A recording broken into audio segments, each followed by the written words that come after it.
Desculpa. Pode ser. Então, tá bom. Vai lá. Boa tarde para todas e todos. A gente, da residência de saúde mental da URGS e da Unicinos, esse ano a gente escolheu como fio condutor para os nossos seminários a questão da equidade, né? Então, nos últimos encontros, a gente já vem trabalhando um pouco com populações em situação de exclusão. A gente teve um seminário sobre LGBTfobia, por exemplo, e daí hoje a gente traz como tema a questão do capacitismo, para conversar um pouco sobre as pessoas com deficiência. Então, hoje a gente está com 3 convidadas aqui. A Jaqueline Rosa, que é nutricionista e coordenadora de Direitos e Políticas Públicas da FADERS, que é a Fundação de Articulação e Desenvolvimento de Políticas Públicas para Pessoas com Deficiência e Altas Habilidades. A Fernanda Vicari, que é assistente social no Projeto Rumo Norte, integrante do coletivo feminista Ellen Keller de Mulheres com Deficiência e presidenta da AGADIM, que é a Associação Gaúcha de Distrofia Muscular, e a Cristina Kenny, que é formada em filosofia e atua como audiodescritora e trabalha no Projeto Rumo Norte com a capacitação de pessoas com deficiência em Porto Alegre. Então, a gente agradece muito a disponibilidade de vocês 3 de estarem aqui com a gente nessa tarde. Daí, a ordem que a gente pensou seria primeiro a Jaqueline, daí a Fernanda e a Cristina, com falas de mais ou menos 20 minutos, e daí no final a gente abre para os convidados.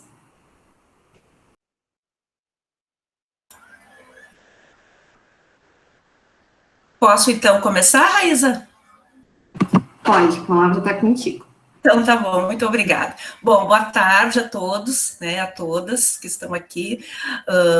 Queria agradecer muito a Vera Pazini, né, em nome da FADERS, da nossa diretora Ana Flávia e do presidente Marquinho Lang, pelo convite à FADERS para esta fala aqui hoje, né, e eu, então, como coordenadora de Direitos e Políticas Públicas, estou aqui representando a minha instituição, né, minhas companheiras de sala hoje de fala, a Cris e a Fernanda, né, que também o Rumo Norte, nossos parceiros institucionais, né, onde a FADERS está sempre articulando com instituições, né, tanto privadas, públicas, na questão da articulação, então, da acessibilidade e inclusão para pessoas com deficiência e também pessoas com altas habilidades, né? Hoje aqui o tema é mais a questão da pessoa com deficiência, mas também altas habilidades é um segmento que a gente trabalha também junto a essa questão da política pública, né? A Analice Palombini também agradecendo, e agradecendo a participação de todas aqui nessa tarde, está nos ouvindo, né, para a gente que seja um trabalho bem rico. E que, não sei se foi coincidência, né, Raíza, mas que importante data tu escolheu para colocar uma fala justamente na questão da pessoa com deficiência no dia de hoje, que é dia 20, onde amanhã nós temos a abertura estadual da Semana da Pessoa com Deficiência, que acontece todos os anos, de 21 a 28 de agosto, onde temos diversas atividades pelo estado todo trabalhando nessa temática, né? Então, já vamos considerar essa atividade fazendo parte desta semana, né? Trabalhando e levando para os residentes da URGS, da Unicinos, bem-vindos aqui a esta questão, né, em relação à pessoa com deficiência. Então, para não me alongar mais na apresentação, porque o tema é muito importante, a gente trabalha muito nisso na FADERS, né, então as políticas e direitos são muitos, então vamos começar, eu vou colocar aqui uma apresentação, só quero que vocês me digam se foi tudo certinho, porque essas coisas de apresentação às vezes dá umas falhadas, né, então tudo está aparecendo já? Está aparecendo sim. Ai, que bom. Eu acho tão estranho, assim, apresentar e tal. Olha, sei que vocês estão por detrás dessa tela e eu enxergo só a tela, né? Mas sei que vocês estão aí por trás, ouvindo e vendo, então. Jaqueline, só oi. se puder colocar tela cheia, né? Mas ela tá em tela cheia para mim, para vocês, não? Hã? Se é só para mim, não tá, mas... Não tá, mas é que às vezes acontece isso, né? Às vezes a gente coloca em tela cheia e não aparece aqui. Eu não sei. Pois é, Dá para... Tá dando para ler, dá para... pois é, porque eu botei em tela cheia antes de apresentar. Bom, então, para iniciar, assim, a fala, né, não tem como não falar em política pública, não falar em direitos para esse segmento da população e para todos os outros, né, sem nós sabermos de números, né, para quem nós estamos trabalhando, com quem nós estamos conversando, para quem nós estamos articulando junto aos gestores. Então, eu trouxe aqui para vocês um dado estatístico, né, ainda do IBGE de 2010, da população das pessoas com deficiência do Brasil e do estado do Rio Grande do Sul. Né? Então, vocês podem ver que é um número muito parecido, praticamente igual, né, o número da população da pessoa com deficiência do Brasil, né, em torno de 23,9, e do estado do Rio Grande do Sul, 23,85. Dados já ainda de 2010, aguardando novos dados oficiais, né? Então, é para esse público que nós, então, estamos trabalhando, articulando, né, e levando a questão da acessibilidade e inclusão em todos os eixos, em todos os segmentos, em todos os seus direitos, né, que é o que a gente vai conversar um pouquinho aqui hoje. Jaqueline não passou a lâmina, tá? Só para te saber, tá na capa ainda para nós. Mas que Olha, coisa! a gente está vendo o histórico da pessoa com deficiência. Agora sim, passou. E tu sabe que agora, para mim, não está na tela cheia. E antes estava na tela cheia. Questões da nossa tecnologia. Deixa eu tentar, quem sabe eu tento sair e entrar de novo. Espera aí. Eu vou parar a partilha, vou voltar ali no meu material, né, e vou tentar... Apareceu agora o histórico, não? Ainda não compartilhou. Agora não está compartilhada a tela com a gente. Então, vamos ver aqui. Deixa eu botar a partilha, uma janela. Aqui. Partilhar. Deu.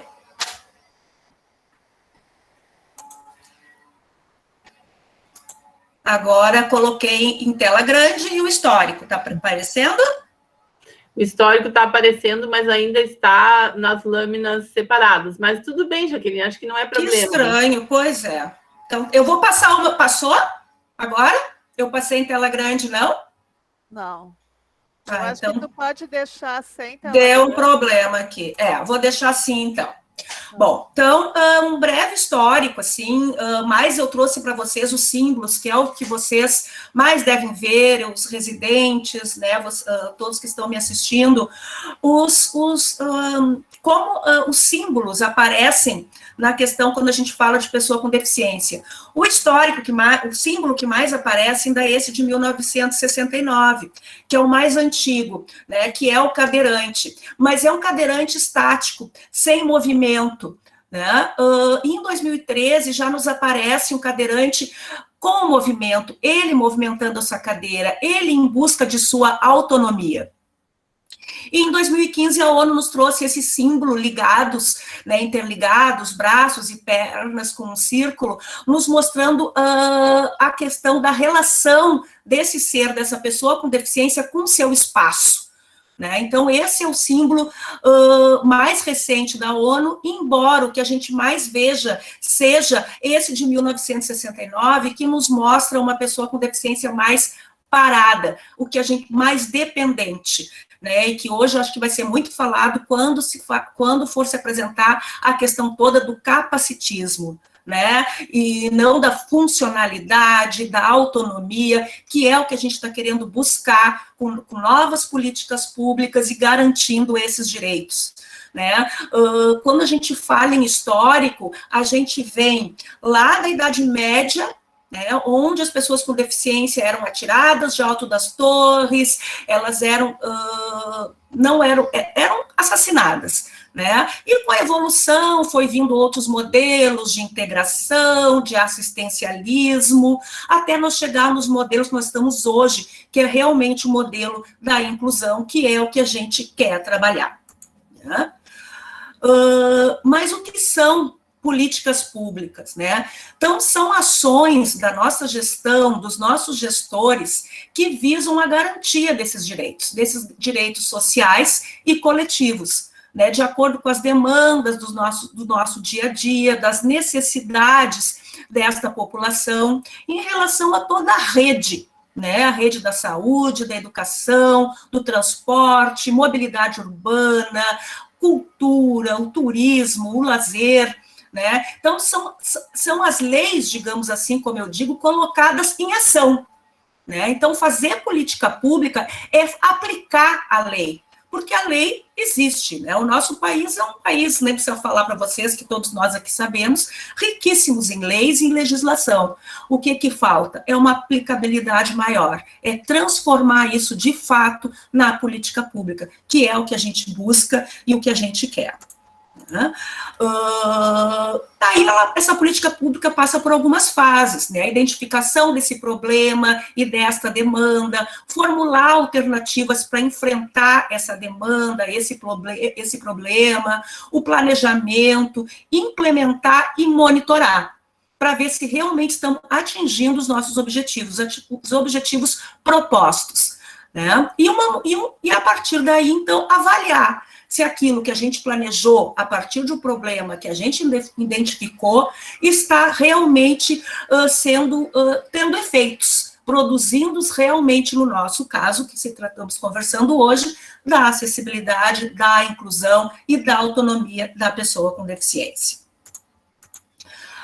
Como eu disse no início, lá quando a gente foi vindo, né, da Idade Média, chegamos no período da integração, do modelo médico, nós tínhamos muito a política assistencialista, né, que não valorizava esta autonomia e esta dignidade da pessoa com deficiência enquanto sujeito de direitos.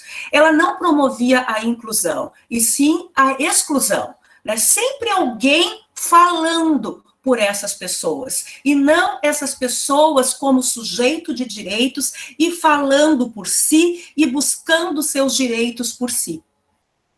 Com esse andamento desse histórico, né, começou a se criar novos paradigmas, né, e isso muito em função dos próprios movimentos das pessoas com deficiência, dos movimentos sociais, como a Vera colocou aqui, que nós vamos conversar, né, deste controle social, desse movimento social das próprias pessoas com deficiência, que é aquela famosa frase que a gente que trabalha nesta área está sempre ouvindo: nada sobre nós sem nós.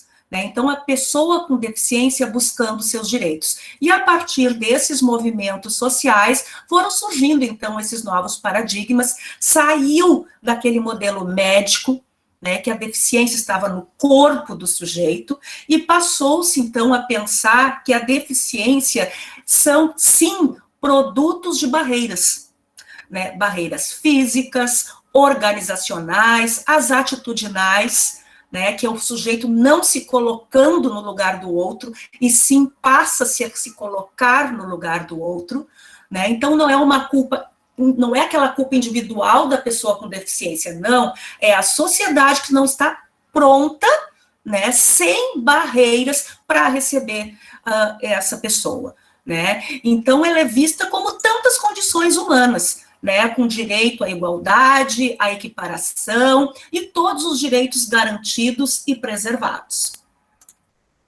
Então, o olhar desse sujeito, a partir desse novo olhar, pensou-se em quê? Na necessidade dessas mudanças em relação às políticas públicas, né, dando-se valor ao protagonismo desse sujeito em todas as áreas, né, e essa participação efetiva, tanto como um sujeito que vai, digamos assim, usufruir dessas políticas, como ele vai definir junto essas políticas. né? Que é a acessibilidade programática, estar junto na construção dessas leis, assim como foi que eu vou passar em seguida, a construção da Convenção dos Direitos da Pessoa com Deficiência e depois na LBI, né, que é a Lei Brasileira de Inclusão de 2015, onde esse sujeito participou ativamente da construção desses importantes instrumentos. Então, políticas públicas inclusivas são a promoção dos direitos e a valorização, então, desta autonomia e independência. E a terminologia acompanhou a mudança, né? Como é que se falava antes? O deficiente, o portador de deficiência, o portador de necessidades especiais, e antes disso ainda termos mais que a gente tem que desconsiderar ainda cada vez mais, que era o excepcional, né, o coitado, enfim. E a partir dessas lutas, dessa evolução, desses instrumentos, então passou-se a chamar pessoa com deficiência. Então, primeiro a pessoa em primeiro lugar, e depois a deficiência, né? Isto tudo a partir desses movimentos. Antes, e ainda a gente ouve muito o portador de deficiência, né? Mas a gente sempre vai, assim, buscar um pouquinho o português para explicar o porquê não o portador. Portador é quem carrega, quem porta alguma coisa, um lápis, uma caneta, uma agenda, que tu pode largar a qualquer momento, né? A deficiência não. A deficiência é uma coisa inerente dessa pessoa, que a pessoa não pode largar. Então, não pode ser considerada desta forma, não é um objeto. Então, é pessoa com deficiência. Então, essa foi uma importante mudança que nos trouxe essa evolução e esses instrumentos. Mas, falando para vocês, né, residentes da saúde mental, né, que faz parte do segmento da saúde, também, por que não dizer, da questão toda da educação, assistência, porque tem que estar tudo interligado. E ainda temos algumas políticas fragmentadas. A educação no seu canto, o trabalho, a saúde e a assistência social. E ela precisa ser vista como um todo, porque o cidadão, a pessoa com deficiência, é a mesma pessoa que está na sala de aula, que está indo em busca do seu mercado de trabalho, do seu emprego, que está sendo atendida numa unidade de saúde, numa unidade complexa, num hospital, e está sendo atendida, né, de uma forma com o seu BPC, né, com as suas outras políticas assistenciais. Então, essas políticas, elas precisam trabalhar juntos. E é isso que a FADERJ leva muito, quando a gente trabalha nos nossos fóruns permanentes, quando a gente viaja esse interior todo, é que todos estejam presentes, juntos, trabalhando nesta política, que ela seja uma só, e não fragmentada.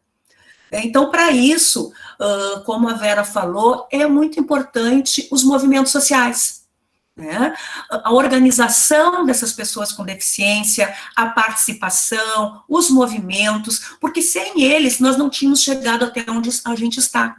Então, nós, profissionais, envolvidos com esse trabalho, com essa política, a gente precisa estar junto, conselho, gestão e gestor, né? Gestão e controle social. É um trabalho conjunto, né? E para isso a gente precisa mapear realidades, definir demandas e criar essas políticas públicas.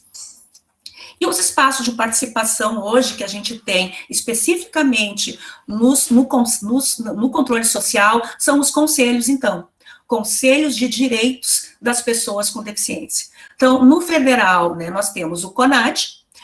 A nível de estado, nós temos o nosso COEPED, onde a FADERJ tem representação, e várias entidades, acredito que aqui presentes tenham representação, porque é ali que a gente vai discutir e que a gente vai acompanhar esta política. E não só acompanhar, monitorar, construir junto, avaliar junto, discutir junto, se está dando certo, se não está dando certo.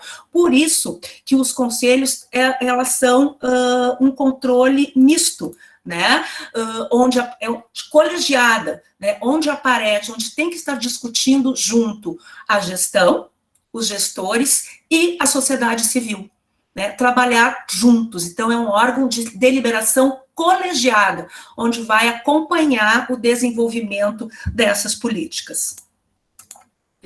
E pelo lado do gestor, nós temos o comitê gestor, né? O comitê gestor estadual e os municipais, né? Onde aí sim é a gestão, é aquele que elabora, que propõe, que implanta a política relativo à acessibilidade e inclusão das pessoas com deficiência, né? Esse é o gestor. Então, o comitê gestor é o lado governamental, né? E o conselho é o lado do controle social, da sociedade civil, ambos trabalhando juntos para a efetivação desta política pública. Então, a finalidade desse comitê é promover a articulação.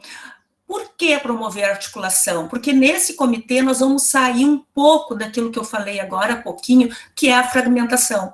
Nesse comitê nós vamos estar junto à Secretaria de Saúde, da Educação, à Secretaria do Paradesporto, da Assistência Social, obras, né, a acessibilidade, a mobilidade urbana, né, que a gente precisa de uma cidade com mobilidade, de um município com mobilidade para todos os tipos de deficiência, para que realmente essa cidade, esse município, esse nosso estado tenha condições de acessibilidade, de oferecer a acessibilidade a todo esse segmento da nossa sociedade, que são as pessoas com deficiência, e também, né, eu sempre levo a questão das altas habilidades, que é o trabalho também da FADERS. E como que o Brasil está nesse contexto todo, né? Bom, ele é signatário de diversos documentos internacionais, né? Um que eu já falei, então, que eu vou apresentar aqui para vocês, que é a Convenção dos Direitos da Pessoa com Deficiência, né, que ele é um instrumento internacional dos direitos humanos e que foi incorporado à normativa brasileira como status de emenda constitucional em 2008. Então, essa convenção, ela traz, né, todos os direitos das pessoas com deficiência no Brasil e no mundo, trazendo alguns princípios gerais, né, como a questão da dignidade, da autonomia, a não discriminação, a participação plena, o respeito pelas diferenças, a igualdade de oportunidades, que nós vamos falar muito aqui, acredito, quando a gente for quando a colega for falar da questão do capacitismo, a acessibilidade, igualdade entre o homem e a mulher com deficiência, porque se hoje a gente tem no mundo desigualdade em muitos aspectos, né, no econômico, no social, entre o homem e a mulher, na questão da deficiência, essa desigualdade ainda é maior. A parte de raça ainda é maior, né, na questão da diferença da etnia ainda é maior também, né? Então nós temos que buscar também trabalhar de forma transversal para reduzir essas desigualdades sociais, né? Não só a respeito da pessoa com deficiência e a pessoa que não tem a deficiência, mas entre as pessoas com deficiência no mesmo, de sexos diferentes, de raças diferentes, de cor diferente, né? Então, a convenção é ela que nos trouxe esse novo paradigma, né, que consolidou esse novo paradigma em relação à barreira, que a deficiência está na barreira, no ambiente social e não atributo de um indivíduo. E aqui nós temos, então, a Lei Brasileira de Inclusão, né, que foi, então, instituída em 2015, em julho de 2015, foram 15 anos de tramitação, né, o Estatuto da Pessoa com Deficiência começou a tramitar no ano de 2000, até que em 2015, então, ela foi, então, sancionada no Palácio do Planalto, com mais de 100 artigos, garantindo e ratificando ainda mais a Convenção dos Direitos da Pessoa com Deficiência. Ela foi toda ela feita, né, e trabalhada de acordo com os pressupostos da convenção já existente. E no artigo 2 dessa lei, né, então nos traz a pessoa com deficiência. O que é a pessoa com deficiência, né? Então é aquela que tem impedimento de longo prazo, de natureza física, mental, intelectual ou sensorial, que a interação, então, com essas barreiras obstrui a sua participação plena e efetiva. Essa, então, ficou, então, a definição da pessoa com deficiência, que já foi trabalhada na Convenção e ratificada na Lei Brasileira de Inclusão. Esta lei nos traz também o modelo biopsicossocial, que é um instrumento de avaliação da deficiência. Antes, voltando um pouquinho naquele histórico que eu falei, a avaliação da deficiência seguia um modelo apenas médico, um modelo de doença. Né? Foi se evoluindo para um modelo mais social, né? Entrando a questão toda da funcionalidade, e chegou-se, então, hoje ao modelo biopsicossocial, né? Mais dinâmico, interativo, entrando fatores fisiológicos, psicológicos, sociais e ambientais. Esse instrumento ainda não foi validado por completo, ele ainda está passando por várias comissões. Quem avaliou e trabalhou em cima desse instrumento foi a Universidade Federal de Brasília, a UNB, né? Mas ele ainda não está implantado, ainda está em fase de avaliações, de como que ele vai ser implantado, ainda tem uma série de dúvidas de como vai ser aplicado, como vai ser na prática a aplicação deste modelo.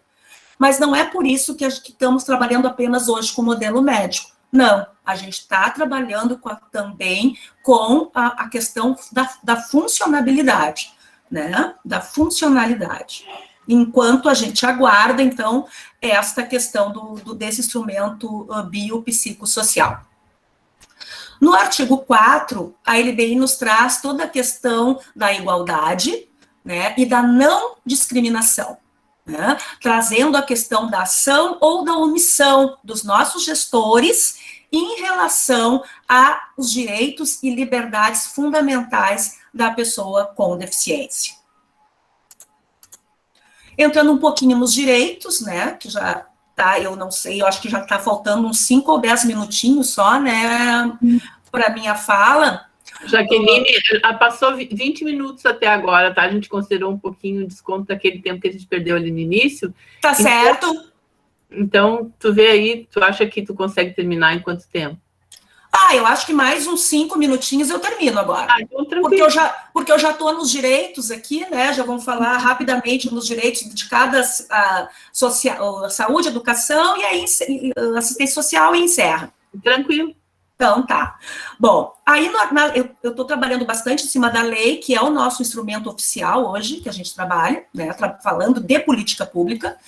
No artigo 18, então, da saúde, nos traz a integração integral, né, a atenção, integral à saúde, né, em todos os níveis de complexidade pelo SUS, buscando o acesso universal e igualitário do SUS, onde nós vamos ter, então, as unidades básicas de saúde, né, os serviços de saúde do Estado, né, trabalhando tanto a nível de Estado como nível de município.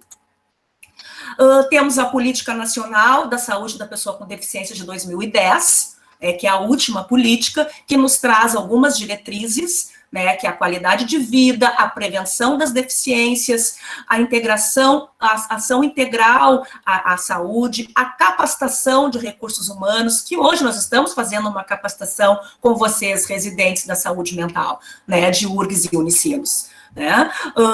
E também ela busca a organização e o funcionamento desses serviços para atender de forma integral, então, este sujeito.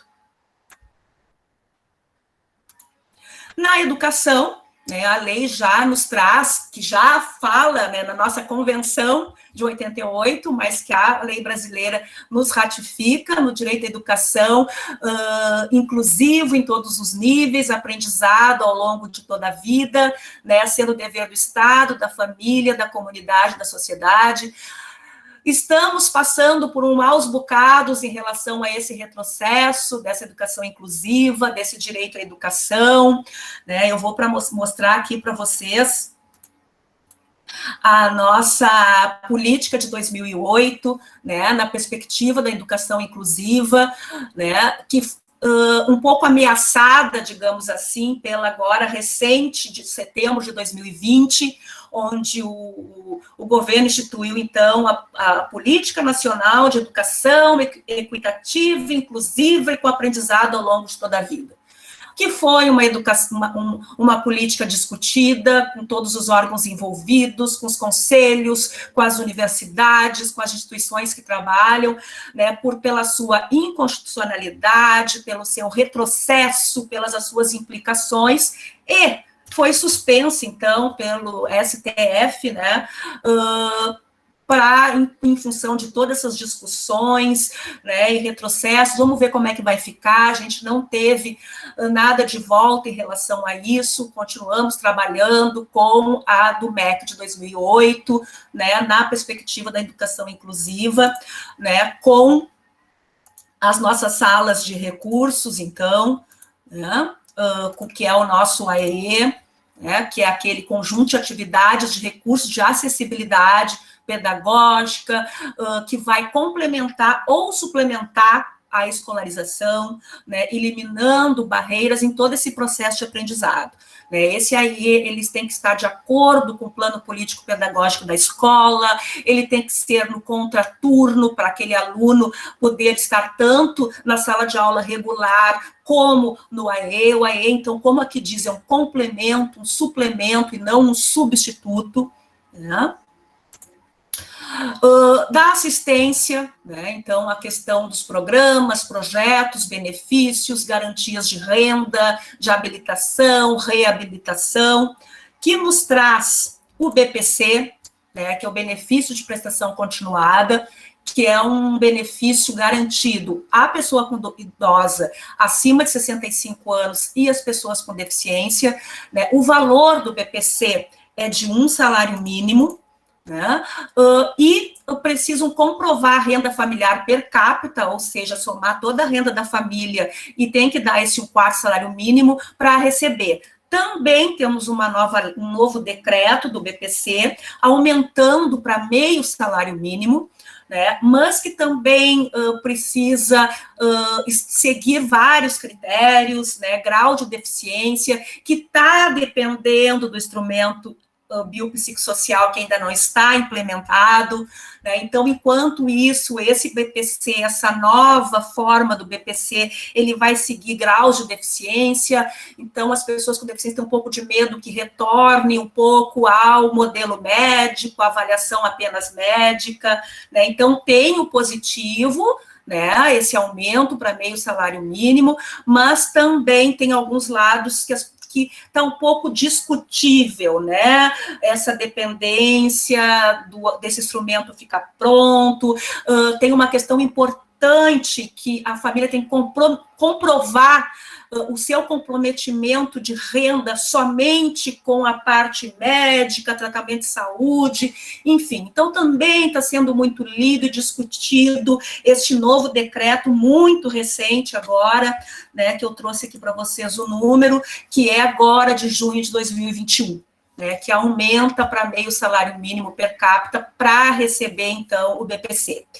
E nesse mesmo a lei também dispõe do auxílio inclusão, né, já que nós estamos falando em direitos e de políticas, né, que vai ser aplicado um salário mínimo, né, para quem recebia o BPC e foi trabalhar.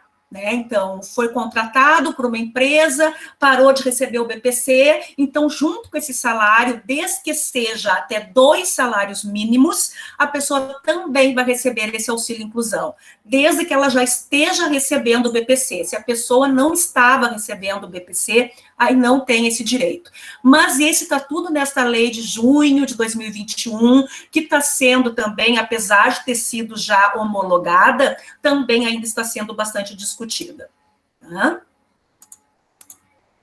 O BPC na escola, que é uma outra política que é para manter o aluno com deficiência na escola, né? Então, é um programa de acompanhamento e monitoramento, né, promovendo, então, que a pessoa com deficiência, né, vá para a escola, né, o município tem que aderir, existe um valor que esse município ganhe se ele adere a esse programa. Ele ficou um tempo parado, Eu tenho uma colega minha, Andréa Severo, que é a nossa representante no BPC Escola, que está sendo retomado, seminários, buscando, então, que os municípios que eles aderem, né, a esse benefício para realmente manter esse aluno na escola. O direito ao trabalho, né, que nós temos para isso várias leis, né, os concursos públicos, que são as reservas de vagas, os estágios nos órgãos públicos, a lei de cotas, que é a mais conhecida, né, que é aquela lei das empresas privadas para contratarem e manterem pessoas com deficiência no seu quadro funcional, e a lei da aprendizagem, que junta, então, o ensino e o emprego para pessoas com deficiência. Aqui a lei de cotas, acredito que a maioria já conhece, eu estou dando uma corridinha agora por causa do meu tempo, que é aquele benefício, a lei de cotas que as empresas têm que cumprir de acordo, então, com o seu quadro funcional, tem que contratar uma pessoa com deficiência, né? A aprendizagem profissional é esta lei do emprego, junto, então, ao estudo, né, é o valor de um salário mínimo, as pessoas com deficiência não têm limite de idade, não tem limite de tempo, é um pouco diferente a lei da aprendizagem para as pessoas com deficiência e sem deficiência, em função do limite, né, ela não acarreta perda no BPC, então a pessoa que está no contrato da aprendizagem profissional, normalmente mais jovens, né, acumula, então, aquele salário do aprendizagem, que é um contrato de trabalho com carteira e com todas as suas garantias, né, de direitos, né, acumula e recebe junto, então, com o BPC. Ao transporte, a mobilidade urbana, né, que nós vamos ter toda essa parte de transportes acessíveis, né, os passes livres para as pessoas com deficiência, enfim. Né. Moradia, que assegura 3% de unidades habitacionais para as pessoas com deficiência, para ter uma moradia digna, possam escolher também onde vão morar, né? Então, ele estava também está na LBI, esse 3% das unidades habitacionais. E a acessibilidade, para encerrar, né, que garante, então, a pessoa com deficiência o seu direito de ir e vir, né, com segurança, com autonomia, em todos os mobiliários e equipamentos urbanos, seja nas cidades, nos transportes, nos meios de sistemas de comunicação, né, acessibilidade arquitetônica, que é o que quando a gente pensa em acessibilidade, é o que a gente mais vem na cabeça, que é a rampa, né, que é o banheiro acessível, mas nós temos também a comunicacional, que é a Libras, né, a língua brasileira de sinais, o acesso virtual, o braille, as letras ampliadas, a audiodescrição, que nós temos aqui a Cristina, que vai conversar, que trabalha com isso, né, a metodologia, que são as leis, enfim, todas as acessibilidades, a gente não pode pensar somente no espaço, na rampa e no banheiro, a gente tem que pensar em tudo. Né? A tecnologia assistiva, que são os recursos, né, de natureza científica, cultural, que são os sistemas para as pessoas de baixa visão, pessoas cegas, hoje os telefones, smartphone, com toda essa tecnologia, né, enfim. A CIL, né, que é a Central de Intérprete de Libras, né, disponibilizando toda essa questão de acessibilidade e atendimento às pessoas surdas. Hoje no estado nós só temos 2 CILs que se encontram em Alvorada e Parobé. Parobé fechou, em Alvorada e Horizontina. Precisamos de mais CIL, gente, nos nossos municípios, precisamos que essa política se aplique nos municípios, que eles montem as suas CILs, que são as Centrais de Intérprete de Libras, para facilitar essa comunicação da pessoa surda. Estamos pleiteando muito uma em Porto Alegre, a nível de estado, com a FADERS, né, para que a mulher possa ir numa delegacia, uma mulher surda ir numa delegacia e poder lá contar com uma intérprete para poder se expressar, para poder falar sobre a sua violência, sobre suas questões, assim como num hospital, enfim. E a audiodescrição, que eu nem vou falar, né, que nós temos a pessoa aqui que vai nos falar sobre isso, uma profissional. Eu só vou dizer que faz parte da acessibilidade comunicacional e que transforma, então, imagens em palavras, né, para pessoas cegas e pessoas com baixa visão. Então, eu queria agradecer, tive que correr um pouquinho no fim, porque realmente direito e política pública de pessoas com deficiência é bastante coisa, é o meu universo, é o universo da FADERS, é o que a gente trabalha todos os dias buscando, a gente busca em todos esses espaços que eu falei aqui para vocês, na acessibilidade, na saúde, na educação, enfim, né, mas fico à disposição para o final, algum questionamento, e aqui eu coloco para vocês também o nosso site da FADERS, para vocês visitar, totalmente acessível, o endereço, o e-mail da FADERS, telefone, depois eu posso passar isso melhor, até ali aqui no nosso chat, né, posso depois disponibilizar esses dados. Muito obrigada, desculpe se passei um pouco, mas realmente esse é um termo que é uma coisa que me encanta e eu vou falando. Obrigada, gente. Obrigada, então, Jaqueline. É muito bom a gente ouvir uma pessoa tão apaixonada pelo que faz, né? Dá até um gás, né, gente? Eu passo agora, então, a palavra para a Fernanda.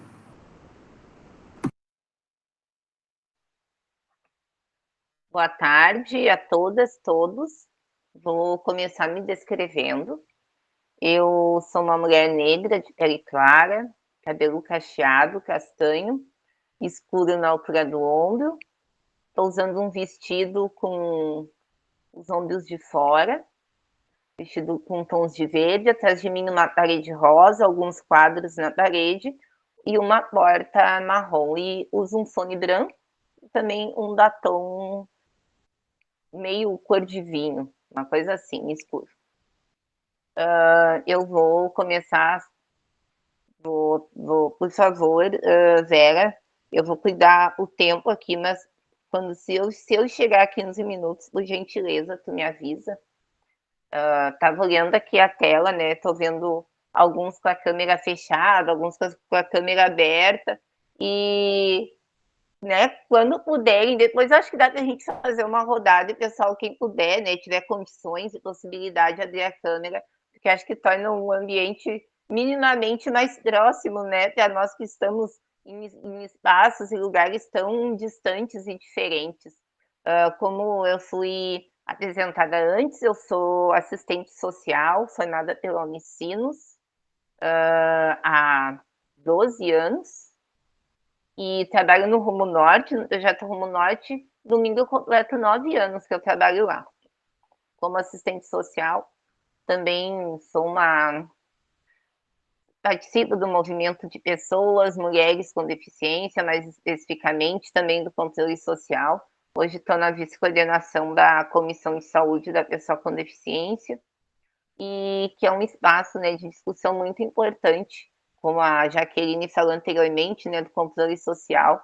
Eu acho que para todos, né, que estão aqui hoje, que são residentes, e especialmente, né, para quem está numa universidade pública, eu acho que ocupar esses lugares é uma forma de resistência e que a gente não deve abrir mão em momento algum, sabe? Eu entendo dessa forma, pelo menos.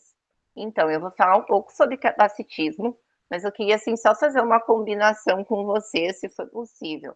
Eu vou tentar falar de uma forma, assim, mais sucinta sobre o que é capacitismo, porque, para mim, eu entendo que seja mais interessante ouvir as dúvidas de vocês e que a gente tenha mais tempo depois para fazer essa troca do que realmente eu atropelar vocês com muita teoria, muito conteúdo e a gente sair sem dar conta do que realmente a gente veio. E que a gente realmente não vai dar conta de tudo isso, né, em 20 minutos, mas eu prefiro até que deixe um pouco mais de tempo para a gente poder conversar sobre isso, que eu entendo que seja mais interessante.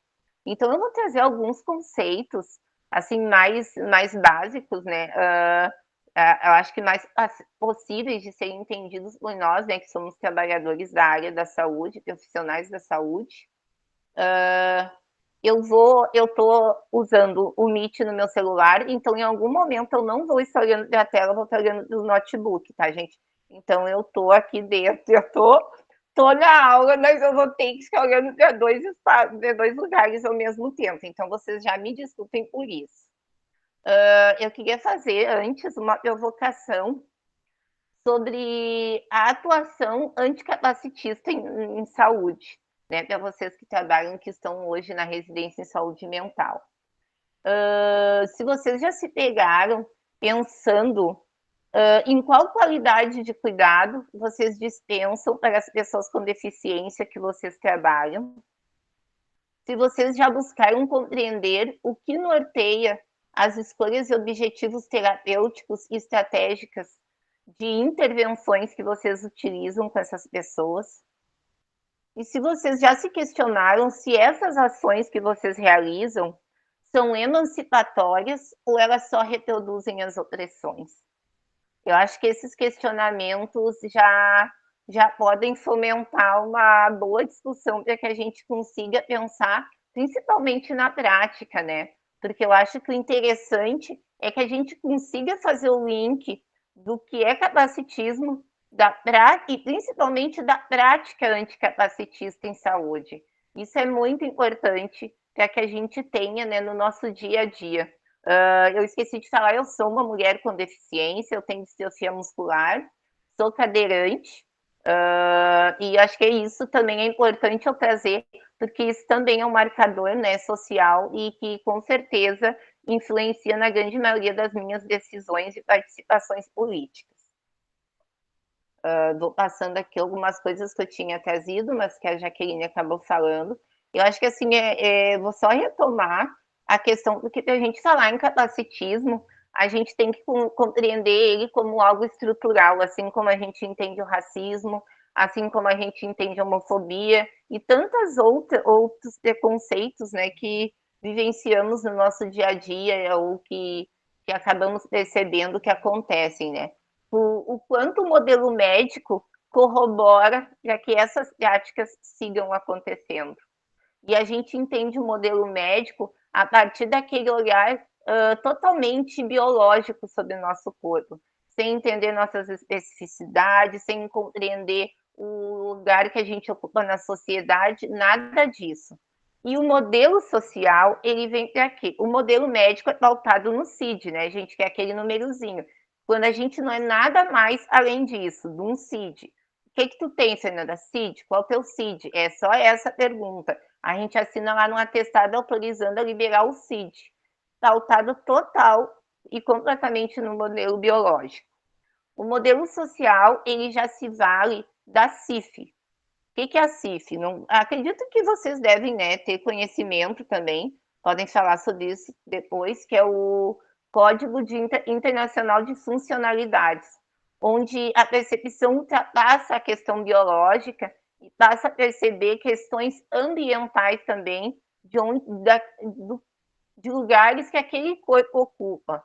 Então, assim, vou trazer um exemplo de como a CIF poderia agir a partir do modelo social e como elas passam a ser avaliadas de forma diferente pessoas com deficiência.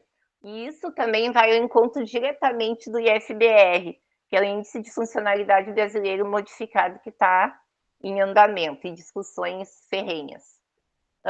Uma pessoa, por exemplo, eu tenho distrofia muscular, trabalho em Porto Alegre e moro em Canoas. Sou uma mulher negra, moro num bairro periférico. Daí vai ter outra pessoa que tem distrofia muscular, mas que dirige, ou que tem um motorista, que não usa transporte público, que mora num bairro nobre e que tem, sei lá, o pai, a família tem condições, ou ela mesma tem condições financeiras diferenciadas. A forma com que essas duas pessoas, eu e essa outra pessoa, seríamos avaliadas a partir do índice de funcionalidade da CIF seriam diferentes, porque nesse modelo ele vai acolher, ele vai observar outros aspectos da nossa vida que ultrapassam a questão biológica, e isso é muito importante, sabe? Principalmente para vocês estão se especializando, né, na área da saúde, especialmente acho que a saúde mental, ela tem uma linha assim muito tênue, né? Ela é muito, não é frágil, mas ela é algo assim difícil, né, de tu dizer que é isso e aquilo. Ela é muito subjetiva também. Então acho que e perceber essas questões, acho que das gurias, né, que são assistentes sociais e os guris que estão aqui hoje, a gente já traz, né, na nossa formação essa análise de contexto como algo muito do dia a dia da prática, né? Mas eu acho que isso vale para todos os profissionais hoje que estão, né, nessa residência, em capacitação. Então, é isso o modelo social.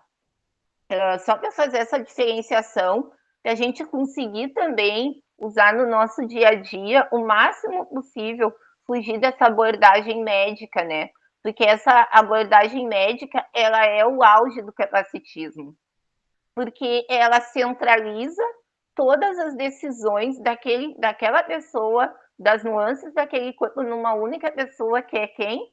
O médico.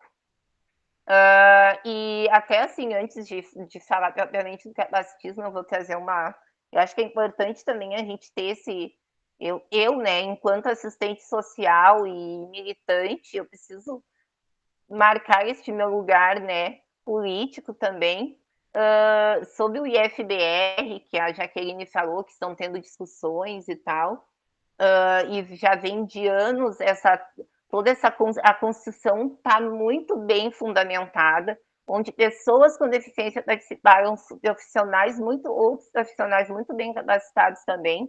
E o que acontece? O atual governo está pautado, né, em questões totalmente fundamentadas pelo Conselho Federal de Medicina, que eles não querem que o IFBR passe, porque o IFBR, que já é utilizado e foi criado no momento da aposentadoria da pessoa com deficiência, ele não é um instrumento que precisa ser usado somente por médicos, e sim por profissionais da previdência capacitados, AS, psico, TO, por aí vai. E os médicos não querem isso. Então, o fato do IFBR até agora não ter passado, não estar sendo utilizado de forma contínua, principalmente no BPC, só um minuto. É uma questão puramente política, gente, puramente política por conta dos médicos. E eu acho que isso é muito importante que a gente tenha muito bem marcado, de que não é nada para além disso. Então, acho que também a gente se posicionar e lutar por isso também é algo bem importante, né? Fernanda, e criam comissão, né, Fernanda? Comissão inter isso, comissão inter aquilo, para o tempo ir passando e eles irem levando essa questão política, né, Fernanda? Que comissão não falta para trabalhar em cima dele, né? Esse instrumento está muito bem fundamentado. Não, total corporativa, total. E isso é muito característico, né, dos médicos e tal. Então, e aí a gente vai falar, né, um pouco do capacitismo. Eu vou trazer algumas frases, assim, alguns conceitos para a gente pensar nisso tudo que é exatamente o ato médico. Eu estava lembrando na época que eu estava estudando, já tinha toda a discussão do ato médico e segue por aí, né, gente? Ninguém mais pode ter esse poder na mão, né? E é muito absurdo. Enfim, o capacitismo pode ser definido como um conjunto de pressupostos, conscientes ou inconscientes, e práticas que promovem o tratamento diferencial ou desigual das pessoas por causa de deficiências existentes ou presumidas. Esse conceito é da Fiona Campbell, de 2009. Eu vou trazer mais um outro conceito, que é da Anaí Guedes de Mello, que é uma mulher com deficiência doutora e uma baita pesquisadora. Quem quiser ler, depois eu coloco o nome dela aí no chat para vocês pesquisarem o trabalho dela, que é incrível. A Anaí, ela foi uma das primeiras pessoas no Brasil a começarem a trazer a questão do tema capacitismo em estudos e pesquisas. E ela traz que o capacitismo é o julgamento moral que associa a capacidade unicamente à funcionalidade de estruturas corporais e se mobiliza para avaliar o que as pessoas com deficiência são capazes de ser e fazer para serem consideradas plenamente humanas. E o que é, né, o plenamente humanas? É uma pessoa que vai performar aquele corpo que a gente, né, o corpo padrão, heteronormativo, cis, branco, e por aí vai. Então, assim, o capacitismo, né, ele vem dessa compreensão, né, eu acho que, assim como os outros preconceitos, né, que a gente entende e percebe que são estruturais, o capacitismo também é. Só que o capacitismo ele é muito perverso, ele tem um diferencial que torna ele, assim, como eu falei, né, mais perverso, é que ele vem travestido de boas ações, né? Ai, que bonitinho! Consegue pegar o ônibus sozinho, sabe? E aí, se tu for se referir que aquela pessoa está tendo uma prática capacitista, nossa, não posso te dizer nada, não posso ser uma pessoa legal, sabe? Então, assim, são nuances que a gente vive no dia a dia, sempre reconhecemos, né, Cris? Mas hoje a gente consegue dar um nome para isso. E, assim, se a gente for falar da nossa atuação profissional pautada numa prática anticapacitista, a gente, né, eu e a Cris trabalhamos juntas no Rumo Norte e atendemos somente pessoas com deficiência, algumas pessoas reabilitadas do INSS, mas na sua maioria absoluta pessoas com deficiência.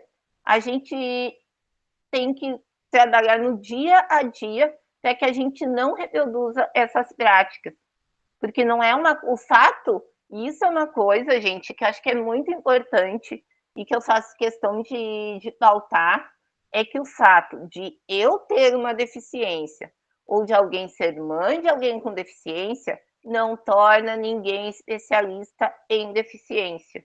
Que isso assim, ó, seja um mantra para vocês. Porque o que mais tem são pessoas que se valem da deficiência para quê? Para ganhar dinheiro, para pegar postos de trabalho que poderiam ser nossos, obviamente, de pessoas qualificadas, né? Porque eu não estou aqui falando do que eu acho, eu estou falando aqui do que eu estudei, do que eu pratico, do que eu vivo, não do que eu vivo, a minha vivência é uma vivência, assim como a de vocês também é, entende? Então, isso não diferencia em nada, mas eu percebo que a gente tem que ter esse entendimento que a deficiência não torna ninguém especialista em deficiência, sabe? E a gente vê muita gente por aí fazendo isso, assim como não tem deficiência e é mordido pelo bichinho da inclusão também. Tem várias falas que também são capacitistas, sabe? Isso também a gente acaba não percebendo ou achando que, nossa, que legal, né? Ela está lutando pela causa, mas está lutando pela causa e o meu protagonismo fica onde? Por que será, né, que menos de 1% das pessoas com deficiência que estão no mercado de trabalho têm carteira assinada? Isso não é capacitismo? Acho que é, né? Isso é puro e absolutamente capacitismo, gente. Sabe? E outro, tem mais um recorte, porque esse recorte do trabalho, ainda que nós, mulheres com deficiência, sejamos a maioria entre o segmento pessoa com deficiência, os homens ainda têm o maior número de postos no mercado de trabalho formal. Então, assim, a gente também não pode esquecer desses recortes, que sim, a gente passa pelo recorte de gênero, de deficiência, de raça e social. E recorte de gênero, de classe, é isso. E todas essas questões, elas são permeadas pelo capacitismo. E a gente, às vezes, quer dar um nome ou entende que sejam práticas mais diretas, mais do dia a dia. Sim, obviamente são práticas capacitistas, essas que eu posso enumerar inúmeras do meu dia a dia. Mas eu entendo que entender essa estrutura é muito mais válido do que reconhecer que, sei lá, chamou de louco é capacitista, entendeu? Chamou de aleijado. Óbvio que é capacitista, óbvio que a gente tem que ultrapassar tudo isso, né? Porque eu acho que a Convenção da ONU não está aí por acaso, o Brasil não é signatário por acaso, né? E a gente tem que se valer dessas legislações. E eu acho assim, falando de uma forma bem prática, da questão da nossa atuação em saúde, é entender quando eu estiver atendendo uma pessoa com deficiência, que aquela pessoa é o sujeito que eu estou atendendo. Aquela pessoa é o meu paciente ou usuário, seja o que for. Não é o familiar que está com ele. São coisas assim que às vezes não se percebe, mas é isso que acontece no dia a dia, de a pessoa entrar na sala, por exemplo, de atendimento, e as pessoas se referirem a quem está acompanhando e não aquela pessoa, sabe? São nuances assim que para quem está praticando parece que não é nada, mas para nós é algo de uma violência absurda, sabe? Tu simplesmente ignorar que aquela pessoa tem a possibilidade de responder por ela. Então, assim, essas questões são bem do dia a dia mesmo, da prática, da gente não reverberar, da gente perceber nos espaços de trabalho práticas capacitistas e chamar atenção, né? Porque eu acho que quando a gente tem conhecimento do que é, a gente também vai perceber o quanto aquela pessoa... Só um pouquinho.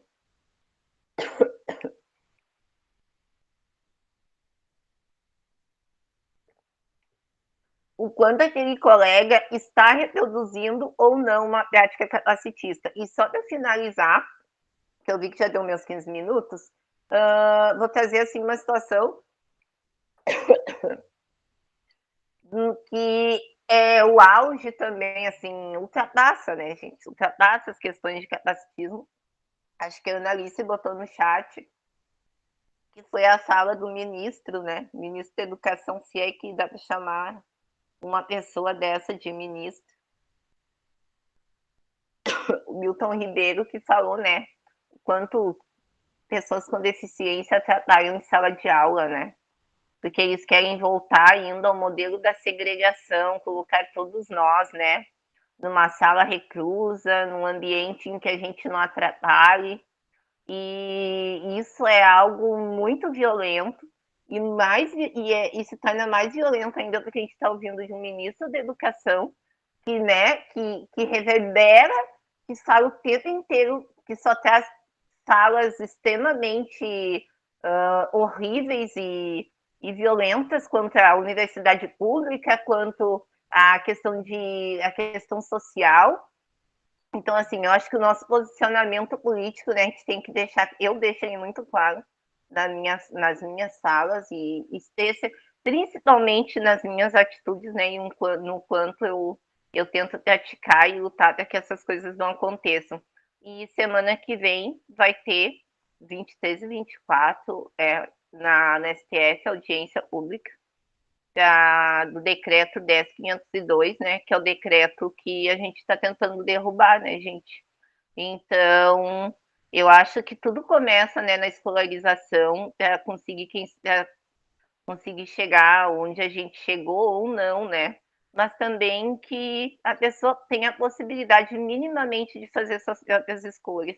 E eu acho que, assim, na prática profissional, vocês também, assim, poderem, né, quanto mais discutir, dialogar com a pessoa e que ela tenha o real entendimento do que está acontecendo com ela e de que vai ser escolhido como base de tratamento, de acompanhamento, eu acho que não dá para ser diferente do que é a prática com as outras pessoas, sabe? que é isso. Então, fiquem à vontade para me fazer perguntas. Obrigada. E desculpa se eu falei demais. Não falou demais, não, Fernanda. Foi ótimo, acho que trouxe bastante pontos que a gente vai conseguir conversar depois. Então, agora passo a palavra para a Cris.